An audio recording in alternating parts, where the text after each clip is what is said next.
North Korea just had its biggest year ever, stealing crypto. Over 2 billion gone in 2025 alone. Not from scams and not from meme coins, but from real exchanges, real users, real money. And here's the uncomfortable truth. Most of that crypto is never coming back, and much of it could have been protected with basic self-custody. So today, we're breaking down what exactly happened, why it matters, and how to actually keep your crypto safe.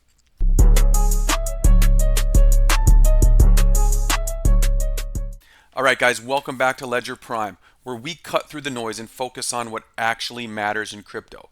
No hype, no junk, just real risks, real trends, and real ways to protect your capital. So let's get into it.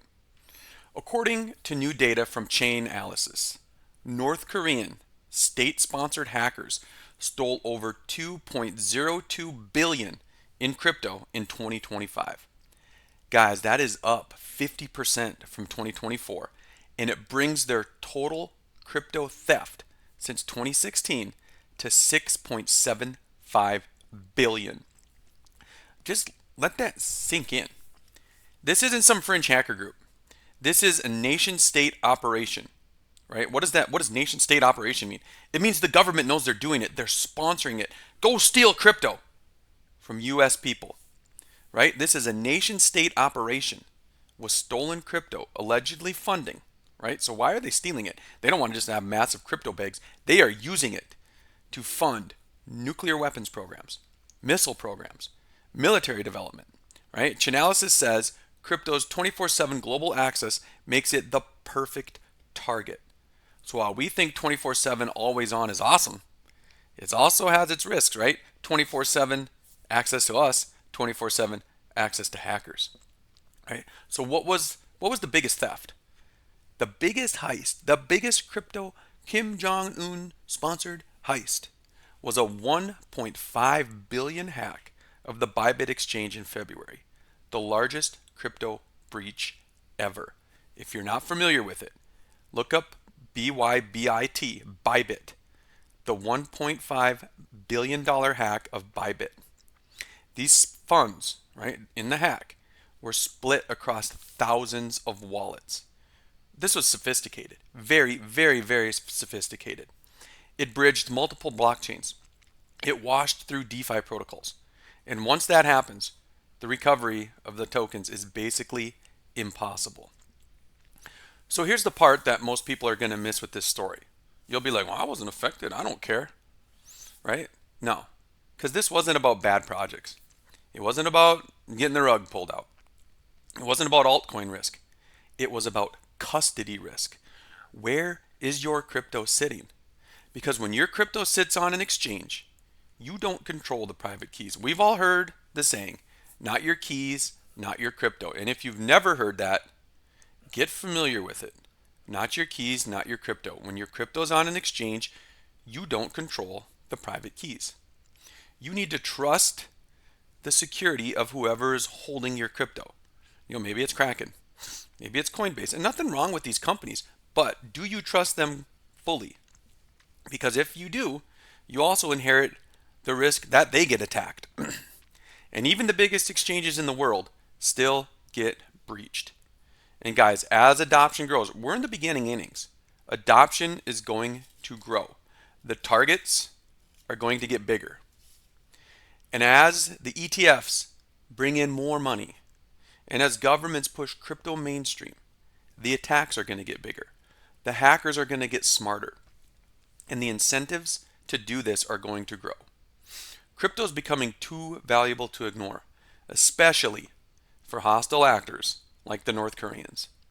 So here's the hard truth for you. This may hit home. Oh, knife right in the heart, right? Yep, that's me. Oh, I feel it. You might want to turn this video off because it's like almost embarrassing to hear. But listen, if your crypto is on an exchange long term, it's not really yours. Again, not your keys, not your crypto. And history has proven this over and over. FTX, Bybit, countless other small breaches. Exchanges are targets, not vaults. So how do you want to keep your crypto safe? Let's keep our crypto safe in 2026.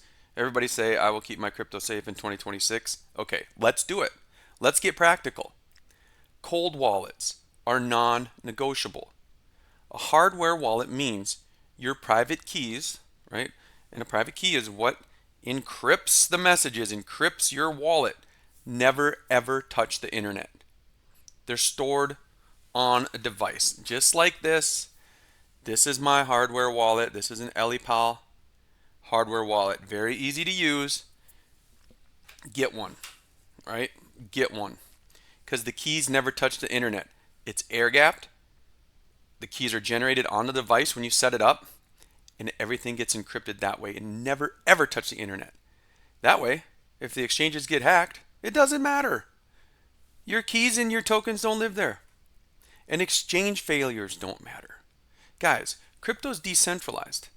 So if your crypto's on an exchange, or you're like, oh, I just buy the Bitcoin ETFs or the Solana or whatever ETFs, you can still get locked out of your account. They can still debank you, right? The whole point about crypto is decentralized finance, self-custody, control over my tokens, my keys. The second you start buying it on an exchange and leave it there, or buy it through BlackRock or through another ETF because it's easy, they control it all, right? They can lock you out. They can get hacked.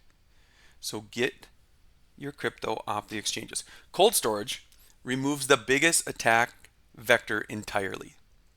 So you need to use exchanges like public restrooms. Go in, do the transaction, do your business, and get out. The exchanges should be for buying, selling, and short-term trades. They are not for long-term storage. So separate your risk, right? Long-term holdings, things you want to hold 5, 10 years, put it in the cold wallet. If you're actually trading, right? If you're trading crypto or you want to have a little bit sitting out there, keep it on the exchange, fine. And if you want to do some DeFi experiments, get a burner wallet, but never mix those. Guys, we need to assume in the world of cryptocurrency that we are a target. The bad actors want our money. And you don't need millions to be hacked. Automated attacks don't care who you are. And when they can attack millions of people at one time and get $100 from everybody, bam, $100 million. It adds up, right? It adds up with automated hacking. Millions of wallets can be hacked at once. So you need to assume you are a target. The North Koreans are coming after you. They are. They're coming after everybody. So here's some basic rules. Get a hardware wallet. Have a strong passphrase. Offline backups. And never ever store your seed phrases digitally. Don't even take a picture of them. Do not. Write it down on paper. Write it on the wall of your house. That's what I do with mine. I write it down in a couple places in my house, and I wrote it down on another piece of paper that I laminated and I hide in the garage. That's where mine are. So the bigger picture, guys. This story isn't anti-crypto. It's actually pro-crypto. Because Bitcoin and crypto were designed to remove the trusted intermediaries. We don't trust the big guys. So why do we think that buying Bitcoin from BlackRock makes me in Bitcoin? I'm not in Bitcoin. I'm with BlackRock. They own me. Get your crypto off exchanges. Eliminate single points of failure. Put control back in our hands. But it only works if we actually take custody of our own keys. Governments can't seize cold wallets. Hackers can't breach keys they never see. And exchanges can't lose what they don't hold. Okay? So the final thoughts here. North Korea didn't steal $2 billion because crypto is broken. They stole it because too many people treat exchanges like banks, and they ignore the tools crypto gives them. Self-custody, right? This wallet, this little beautiful piece of hardware, oh yes, this beautiful thing, this EliPal Titan version 2, right? Having this is not extreme, it's smart, right? I'm not paranoid. And having a hardware wallet is not optional. If you're going to put any amount of real money into crypto, hardware wallets are a must-have. instead of buying $100 of crypto, buy a $100 hardware wallet first so you can store it safely. This is the cost. $100 for the wallet is the cost of being your own bank.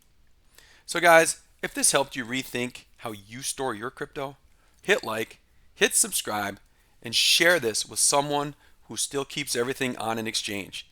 Because if you don't, the North Koreans are coming for you. And guys, thanks for watching Ledger Prime, where protecting capital means more than hype. So stay safe, stay sovereign, right? Get yourself a cold wallet, and I'll see you in the next one.